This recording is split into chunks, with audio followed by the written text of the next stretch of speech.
राधे। श्री गणेशाय नमः। अनंत चतुर्दशी व्रत कथा एवं महत्व। अनंत चतुर्दशी व्रत भाद्रपद मास में शुक्ल पक्ष की चतुर्दशी तिथि को रखा जाता है। इस साल अनंत चतुर्दशी 28 सितंबर गुरुवार को है। इस दिन को अनंत चौदस के नाम से भी जाना जाता है। अनंत सूत्र को पुरुष दाहिने और स्त्रियां बाएं हाथ में बांधती है। इस व्रत के प्रभाव से उन्नति और सौभाग्य प्राप्त होता है। अनंत चतुर्दशी के दिन भगवान विष्णु के अनंत स्वरूप की पूजा की जाती है। इस व्रत के प्रभाव से जातक को अनंत फलों की प्राप्ति होती है। अनंत चतुर्दशी के दिन गणेश विसर्जन भी किया जाता है। यह दिन 10 दिनों तक चलने वाले गणेशोत्सव का आखिरी दिन होता है। धार्मिक मान्यताओं के अनुसार 14 साल तक लगातार अनंत चतुर्दशी का व्रत रखने से विष्णु लोक की प्राप्ति होती है। पांडवों ने भी यह व्रत रखा था।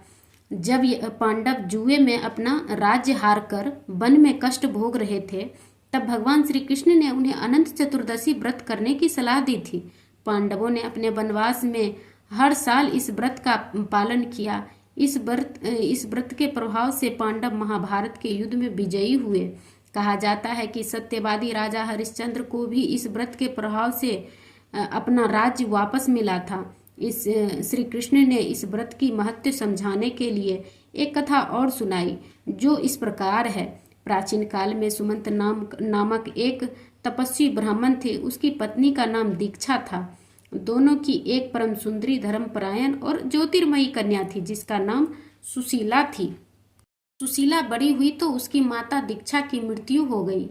पत्नी की मृत्यु के उपरांत सुमंत ने कर्कशा नामक स्त्री से दूसरा विवाह कर लिया और सुशीला का विवाह ब्राह्मण सुमंत ने कौंडिन्य ऋषि के साथ कर दिया। विदाई के समय कर्कशा ने दामाद को कुछ ईंटें और पत्थरों के टुकड़े बांध कर दे दिया। कौंडिन्य ऋषि अपनी पत्नी को लेकर अपने आश्रम के तरफ निकला। रास्ते में ही शाम ढल गई और ऋषि नदी के किनारे संध्या बंदन करने लगे। इसी दौरान सुशीला ने देखा कि बहुत सारी महिलाएं किसी देवता की पूजा कर रही थी। सुशीला ने महिलाओं से पूछा कि वे किसकी पूजा प्रार्थना कर रही है। इस पर उन दोनों लोगों ने उन्हें भगवान अनंत की पूजा करने और इस दिन उनका व्रत रखने के महत्व के बारे में बताया। व्रत के महत्व के बारे में सुनने के बाद सुशीला ने उस व्रत का अनुष्ठान किया और 14 गांठों वाला डोरा हाथ में बांधकर ऋषि कौंडिन्य के पास आ गई।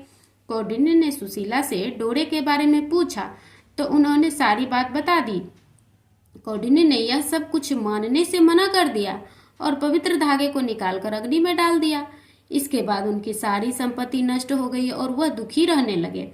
इस दरिद्रता का कारण उन्होंने अपनी पत्नी से पूछा तो सुशीला ने अनंत भगवान का डोरा जलाने की बात कही। इसके पश्चाताप करते हुए ऋषि कौंडिन्य अनंत डोरे की प्राप्ति के लिए वन में चले गए। वन में कई दिनों तक भटकते भटकते निराश होकर एक दिन भूमि पर गिर पड़े। तब अनंत भगवान प्रकट हो गए और बोले, हे कौंडिन्य, तुमने मेरा तिरस्कार किया था, इसी से तुम्हें इतना कष्ट भोगना पड़ा। तुम दुखी हुए, अब तुमने पश्चाताप किया है, मैं तुमसे प्रसन्न हूँ। अब तुम जाओ, अपने घर जाकर विधि पूर्वक अनंत व्रत करो। 14 वर्ष तक इस व्रत को करने से तुम्हारा दुख दूर हो जाएगा। तुम धन्य धान्य से संपन्न हो जाओगे। ने वैसा ही किया और उन्होंने सारे क्लेशों से मुक्ति मिल गई। श्री कृष्ण की आज्ञा से युधिष्ठिर ने भी अनंत भगवान का 14 वर्ष तक विधि पूर्वक व्रत किया था और इसके प्रभाव से पांडव महाभारत के युद्ध में विजयी हुए और चिरकाल तक राज्य करते रहे। इसके बाद ही अनंत चतुर्दशी का व्रत प्रचलन में आया। जय श्री हरि विष्णु।